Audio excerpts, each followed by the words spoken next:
다양한 분야의 이슈를 과학 기자의 시각으로 들여다보는 사이언스 취재파의 시간입니다. 네, 오늘은 양혜영 기자와 함께합니다. 어서 오세요. 안녕하세요. 네, 오늘 어떤 소식 준비해 오셨나요?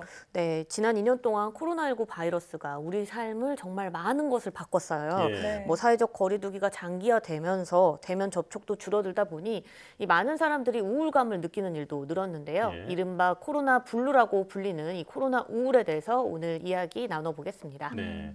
우선 코로나 블루, 그러니까 코로나 우울은 네. 일반 우울증과는 어떻게 다른 건가요? 네, 뭐 이 단어 코로나 블루 단어를 먼저 보면 코로나19랑 우울감이라는 이 블루의 합성어이자 신조어인데요. 네. 코로나19 확산으로 일상에 커다란 변화가 생기고 또 이로 인해 경험하게 되는 우울감이나 무기력증을 코로나 블루라고 말하는 겁니다. 네. 국립국어원에서 코로나 우울이라고 순화어를 마련할 정도로 많이 쓰이고 있는 단어인데요. 이 코로나 우울은 코로나19로 인해 경제적 어려움 또 대면 활동이 줄어들어서 어려움을 느끼고 또 대면 활동이 줄어들어서 단순히 우울감을 느낀다 이러면 우선은 코로나 우울이라고 볼 수 있고요.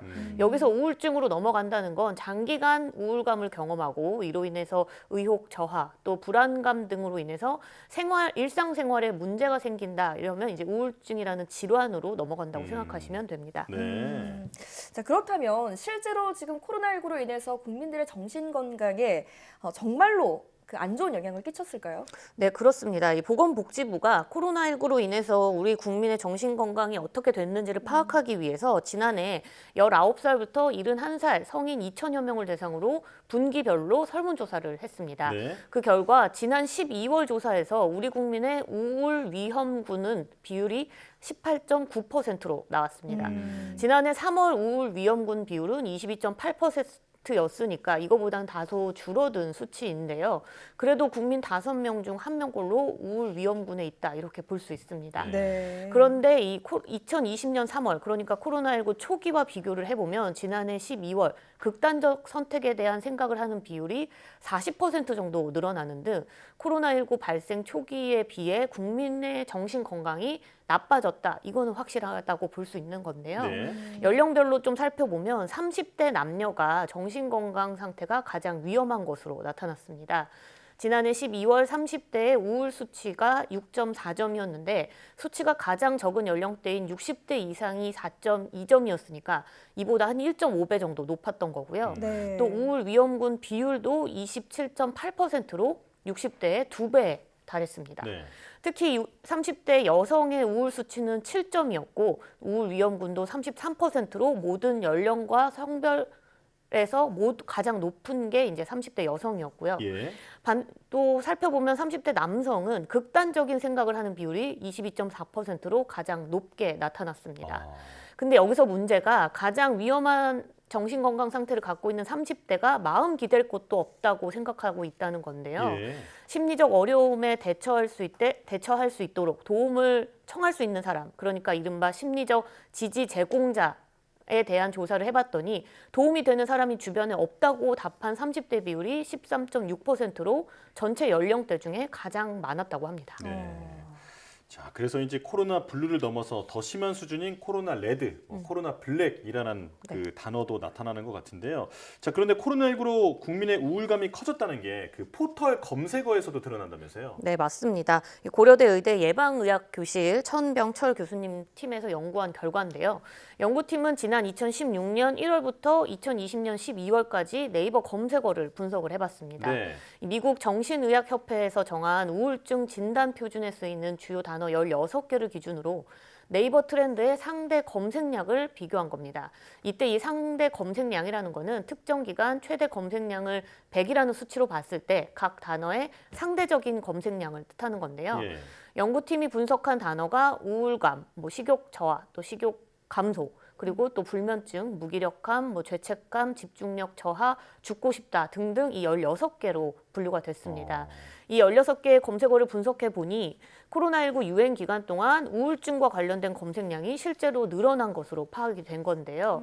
코로나19 유행 전과 비교를 해보면 특히 죄책감, 또 죽고 싶다, 이런 상대적 검색량이 통계적으로 유의미하게 증가한 것을 확인했습니다. 네. 성별에 따라서 자주 검색한 단어에 미세한 차이가 있는 것도 드러났는데 남성은 우울감이나 집중력 저하를 검색했고 여성은 죄책감과 죽고 싶다라는 단어를 많이 검색한 것으로 확인이 됐습니다.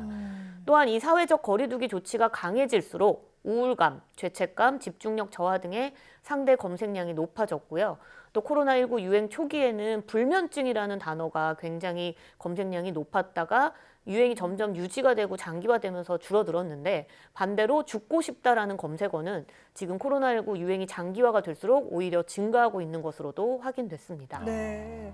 자, 그런데 어떻게 보면 이 코로나19로 인해서 우울감을 느끼는 분들이 많이 늘었다는 건 어느 정도 우리가 예상을 할 수가 있는데 이번 연구 결과가 좀 의미가 있는 이유는 뭘까요? 네, 말씀하셨듯이 코로나19와 우울감의 연관성에 대해서는 어렴풋이 이제 인지는 하고 있었지만 네. 포털 검색어, 그러니까 빅데이터를 통해서 이 현상을 확인했다는 점이 이번 연구에 의미가 있는 걸로 볼 수 있는데요. 실제로 해외에서는 구글의 상대 검색량, 그러니까 빅데이터를 공중보건 연구에 활용을 하고 있습니다. 네. 대표적인 게 이 독감 트렌드인데요. 사람들이 병원에 가기 전에 자신의 증상이나 치료제 등을 검색을 하게 되는데 이를 통해서 독감이 어느 지역에서 또 얼마나 유행하고 있는지를 예측할 수 있는 겁니다. 공중보건학에서는 수천, 수만 명 단위의 설문조사보다는 오히려 정말 대다수의 일반 대중이 포털에서 검색하는 이 검색량 데이터가 더 객관적인 수치다 이렇게 보고 있기도 한데요. 이번에 고려대 연구팀은 우리나라가 사실 구글보다는 네이버에서 검색을 많이 하기 때문에 네. 국내의 코로나19 장기적 영향을 추적하는 데는 네이버 검색어 트렌드가 통찰력을 제공할 것으로 봤다고 설명을 하기도 했습니다. 네. 그런 데이터를 모아서 유행 분석에 활용할 수 있다니까 참 놀라운데요.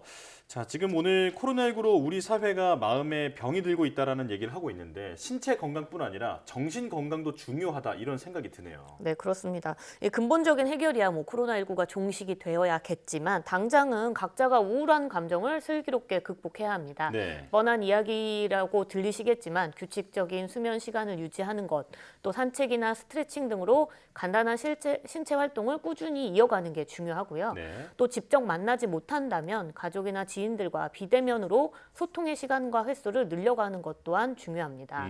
이 마지막으로 질병관리청에서 만든 코로나 우울 자가진단 테스트를 한번 살펴보겠습니다. 네. 시청자 여러분들도 한번 천천히 읽어보시면 좋을 것 같은데요. 우울한 기분이 2주 이상 지속되거나 또 특별한 이유 없이 체중 변화가 생겼을 때, 불면증, 과다수면 증상이 나타날 때, 이럴 때도 이제 자신의 상태를 잘 지켜봐야 될 것 같고요. 네. 또 지나치게 초조한 기분도 우울증의 하나에 포함된다고 합니다. 네. 이 밖에도 피로감이나 활력을 느끼지 못할 때, 또 죄책감과 무가치함을 느낄 때, 그리고 사고력이나 집중력 저하 같은 감정들이 지속이 될 때 주의해야 하는데요. 지금 이런 9가지 증상 중에 5가지 이상이 본인에게 해당된다면 전문가의 도움이 반드시 필요한 거니까 주저하지 않고 도움을 요청하시면 좋겠습니다. 네, 알겠습니다. 자, 치료 시기를 놓치면 그 증상이 더 깊어질 수 있기 때문에 조기 발견과 치료가 중요하겠습니다. 지금까지 취재 파일 양혜영 기자와 함께했습니다. 잘 들었습니다.